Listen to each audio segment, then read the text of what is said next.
Matter বারবার বলা সত্ত্বেও ডিভিসি বলুন, পঞ্চায়েত বলুন, মাইথন বলুন, এরা কেউ আমাদের কথায় গুরুত্ব দিচ্ছে না, শুনছে না। গত 18ই জুন থেকে খুব দুঃখের সঙ্গে বলছি এবং দুর্ভাগ্য হলেও সত্য, একদিকে বৃষ্টি হয়েছে, অন্যদিকে প্রায় 27,000 লক্ষ, ভালো করে সংখ্যাটা শুনুন কত জল ছেড়েছে, 27,000 লক্ষ কিউবিক মিটার। ডিভিসির বাঁধ থেকে অনিয়ন্ত্রিত জল ছাড়াকে ঘিরে রাজ্য ডিভিসি দণ্ড চরমে। মুখ্যমন্ত্রী মমতা বন্দ্যোপাধ্যায় মঙ্গলবার সাংবাদিক সম্মেলন থেকে ডিভিসির বিরুদ্ধে তীব্র ক্ষোভ উগরে দিয়েছিলেন। অভিযোগ করেছিলেন রাজ্যকে না জানিয়েই 18ই জুন থেকে একের পর এক জল ছাড়া হচ্ছে, কিন্তু মুখ্যমন্ত্রীর সেই ক্ষোভের রেশ না কাটতেই আরো বাড়ানো হলো জল ছাড়ার পরিমাণ। ডিভিসির দুই প্রধান জলাধার মাইথন ও পাঞ্চেত থেকে এখন ছাড়া হচ্ছে 50,000 কিউসেক হারে জল। এর মধ্যে পাঞ্চেত থেকে ছাড়া হচ্ছে 37,000 কিউসেক, মাইথন থেকে 18,000 কিউসেক।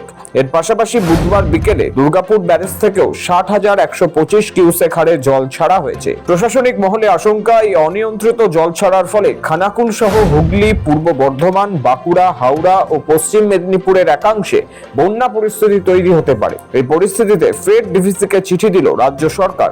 এবার রাজ্যের সেচ দপ্তরের তরফ থেকে চিঠি পাঠানো হলো। বুধবার সন্ধ্যায় চিঠি পাঠিয়ে রাজ্যের তরফ থেকে জানানো হয়েছে যাতে ডিভিসি জল ছাড়ার পরিমাণ কমায়। গত কয়েকদিনের বৃষ্টিতে রাজ্যে বন্যা পরিস্থিতি তৈরি করা হয়েছে বেশ কয়েকটি জেলায়। রাজ্যের অভিযোগ, দীর্ঘদিন ধরেই মাইথন ও পাঞ্চেতের জল ধারণ ক্ষমতা উল্লেখযোগ্যভাবে কমে গিয়েছে পলি জমার কারণে। ফলে সামান্য বৃষ্টিতেই ওই বাঁধগুলি থেকে জল ছাড়তে বাধ্য হচ্ছে ডিভিসি। তবে সেই জল ছাড়ার পূর্বে রাজ্যকে কোনো রকম সতর্কতা না দেওয়াই ক্ষোভের কেন্দ্রে। ডিভিসি যদিও তাদের অবস্থানে অনড়, রাজ্য যদিও ফের কেন্দ্রের দৃষ্টি আকর্ষণ করেছে বাঁধ সংস্কার ও পলি অপসারণে জরুরি পদক্ষেপের দাবি জানিয়ে।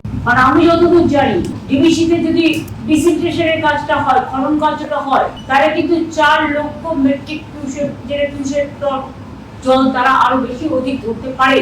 কিন্তু বাস্তবে সেসব কবে হবে সেই প্রশ্ন থেকেই যাচ্ছে। তার আগেই দক্ষিণী দামোদর আবার নতুন করে আতঙ্ক তৈরি করছে বাংলা জুড়ে। চিঠিতে ডিভিসিকে রাজ্যের তরফ থেকে জানানো হয়েছে, নদী বিশেষ করে রূপনারায়ণের জলস্তর বিপদসীমার উপর দিয়ে বইছে।